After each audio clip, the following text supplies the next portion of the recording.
sœur Solange Sia de la congrégation des sœurs Notre-Dame du Calvaire. À l'occasion donc des 20 ans d'anniversaire de la béatification de notre fondateur, je voudrais remercier le Seigneur pour ce moment qu'il nous accorde de vivre ce moment spirituel en congrégation et avec toute la famille calvarienne.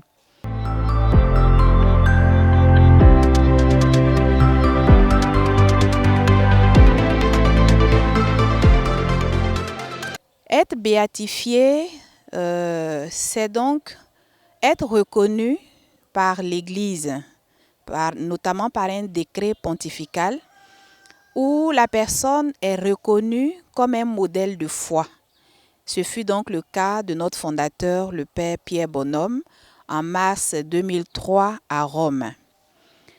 Alors, cette béatification permet pour nous, religieuses de la congrégation des Sœurs Notre-Dame du Calvaire, et de tous les laïcs et prêtres qui partagent cette spiritualité, de voir dans la figure de Pierre Bonhomme une personne qui effectivement a vécu l'Évangile, qui a été témoin de cette vie du Christ dans son milieu où il était, à travers cette congrégation qu'il a fondée et à travers toutes les œuvres qui ont pu être réalisées au nom de sa foi en Jésus-Christ et de son grand amour pour la Vierge Marie, Notre-Dame de Rocamadour.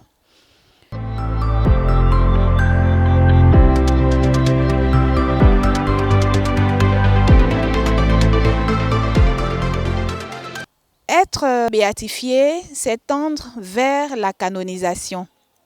La canonisation qui est une autre étape, mais cette fois-ci qui permet d'avoir une reconnaissance plus, disons, universelle. C'est-à-dire que est canonisé quelqu'un qui a été reconnu par l'Église universelle comme un témoin de foi. Donc à la béatification, nous sommes à un niveau plus local. Donc, dans notre cas, par notre congrégation et pour tous ceux qui vivent de cette spiritualité. Et il est canonisé quelqu'un qui est reconnu au niveau officiel par toute l'Église universelle. Voilà pourquoi nous avons des figures de personnes canonisées comme Saint François, comme Saint Benoît, comme Sainte Thérèse. Donc, toutes ces grandes figures de l'Église qui nous sont présentés comme des modèles de foi. Et ce qui est admirable dans ces figures de personnes canonisées, c'est de voir à la fois des personnes consacrées, donc des religieuses, de voir des prêtres, mais aussi des laïcs, de voir des parents, des mères de famille, des pères de famille, être des modèles de foi. Comme pour dire, marcher à la suite du Christ, c'est pour tous. C'est pour tous. Nous sommes tous invités, quel que soit notre état de vie, à marcher à la suite du Christ et à communier à son amour.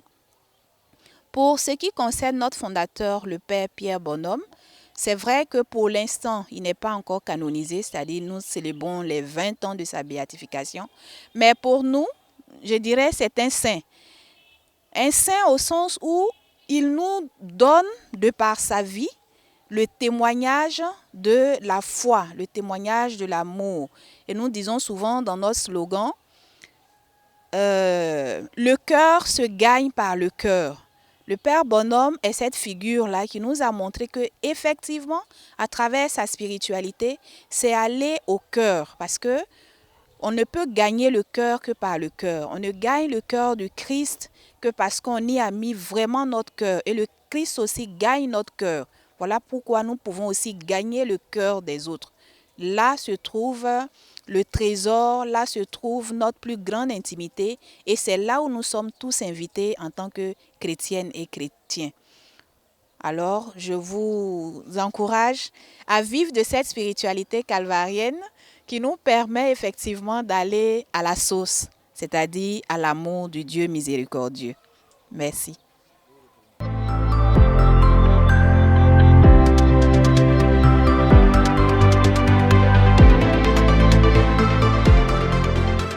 La béatification, comme la canonisation, c'est un événement important dans l'Église et je pense que ça devrait être célébré un peu partout.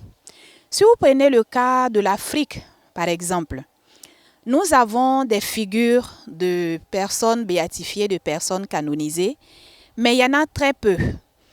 Vous avez les figures des saints, mais en particulier des martyrs, comme les martyrs de l'Ouganda, le petit Kizito et bien d'autres martyrs. Nous devrions aussi avoir d'autres figures, même pour notre foi aujourd'hui. En plus de ces précédents, comme Sainte Félicité, tous ces premiers martyrs de la foi, on devrait aujourd'hui encore en rencontrer. Malheureusement, dans notre milieu, nous n'avons pas la culture de la valorisation. Nous n'avons pas la culture de la reconnaissance. Or, présenter une personne comme modèle de foi, c'est donner le témoignage que cette personne effectivement a vécu et est pour nous un modèle. On ne peut pas me dire qu'aujourd'hui, nous n'avons pas des modèles de chrétiens dans notre société. Que ce soit des évêques, que ce soit des laïcs, des mères de famille, que ce soit des catéchistes, que ce soit des enseignants, que ce soit même des hommes politiques.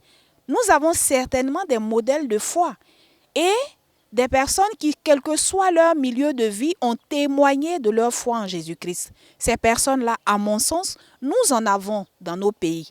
Nous en avons dans notre continent africain. C'est à nous de faire la promotion. C'est vrai, vous allez me dire, tout ce processus aussi de canonisation parfois demande de l'argent. C'est vrai. Mais je pense que si, comme communauté de foi, nous voulons présenter des modèles pour dire que ceux-là nous inspirent et sont pour nous des personnes qui disent que ça vaut la peine de croire en Jésus-Christ, ces personnes-là existent. Alors, soyons attentifs dans notre milieu pour les découvrir et les présenter à l'Église pour que officiellement elles soient connues. Ça, il y va de notre engagement en tant que chrétiens et chrétiennes d'Afrique et de Côte d'Ivoire.